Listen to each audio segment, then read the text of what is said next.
Mga katapang, dito tayo ngayon sa MB Starlight Uranus. Mayroon tayong interviewin na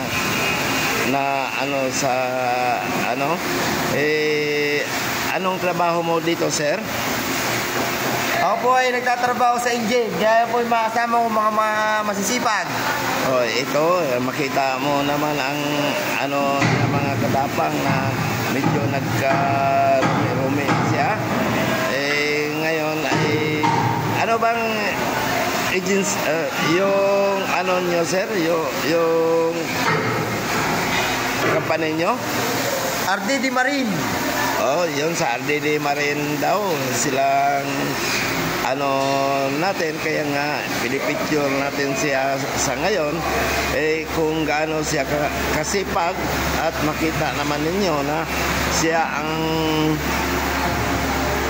kasipagan niya ay nandyan. Naglinis siya ngayon, kay lumusong siya doon sa pre-water tank, kung gaano karumi doon.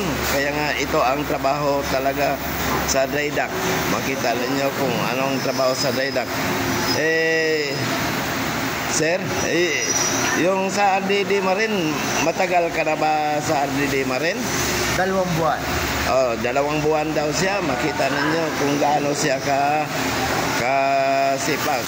O sana sa interview natin ay magustuhan nyo ang ating interview na ganoon sa isa sa mga trabahante dito sa MB Starlight Uranus, mga katapang, at saka sana magustuhan nyo ang video ito.